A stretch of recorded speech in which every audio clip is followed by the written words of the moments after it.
নমস্কার বন্ধুরা, আমি পর্ণা বং কুইশিনে আপনাদের স্বাগতম। আজকে আমি করব ডিম ভাপা।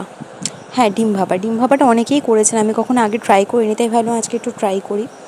তা নিয়ে নিয়েছি কতগুলো ডিম। এখানে 6টা ডিম আছে। 6টা ডিম আমি ভালোভাবে সেদ্ধ করে নিয়েছি, সেদ্ধ করে খোসা ছাড়িয়ে নিয়েছি। এবার একটা জায়গাতে একটু ভাপার মশলাটা রেডি করে নেব। নিয়ে নিয়েছি 1 চামচ মতন সাদা সর্ষে, 1 চামচ মতন কালো সর্ষে। আমার যেহেতু চামচটা ছোট সেহেতু আমি দুবার করে নিয়েছি। আর এখানে নিয়ে নিয়েছি 2 চামচ মতন পোস্ত। এটাকে প্রথমে আমি একটুখানি সামান্য নুন দিয়ে শুকনো একটুখানি গ্রাইন্ড করে নেব। গ্রাইন্ড করে নিয়ে তারপরে তাতে দিয়ে দেব 2টো কাঁচা লঙ্কা আর অল্প একটুখানি সর্ষের তেল দিয়ে এটাকে খুব ফাইন পেস্ট করে নেব। পেস্টে যেন কোনো রকমের কোনো গোটা না থাকে সেদিকে লক্ষ্য রাখতে হবে, তাহলে কিন্তু ওটা মুখে পড়লে খুব একটা খেতে ভালো লাগবে না।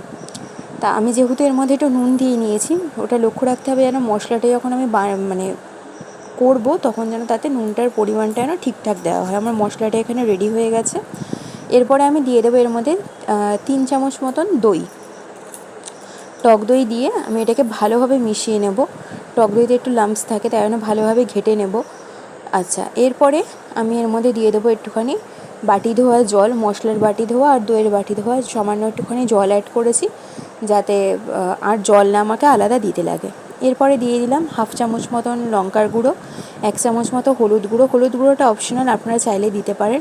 আর দিয়েছি নুন আর খুব সামান্য মতন 1 চিটটে একটু চিনি। আপনারা চাইলে এতে ধনেপাতাও অ্যাড করতে পারেন, আমি ধনেপাতাটা অ্যাড করা হয়নি। এরপরে ডিমগুলোকে আমি সাজিয়ে দিলাম। ডিমগুলোকে মাঝখান দিয়ে একটু আমি ছিঁড়ে নিয়েছি। এরপরে দিয়ে দিলাম আমি 2টো কাঁচা লঙ্কা আর একটু সর্ষের তেল দিয়ে ভালোভাবে বাটিটা আটকে আমি একটা কড়াইয়ে জল নিয়ে তাতে বসিয়ে দিয়েছি ভাপা হতে। আপনার এটা কেমন লাগলো জানাবেন। রান্নাটা কিন্তু গরম গরম ভাতের সাথে খেতে খুব সুস্বাদু। Thank you.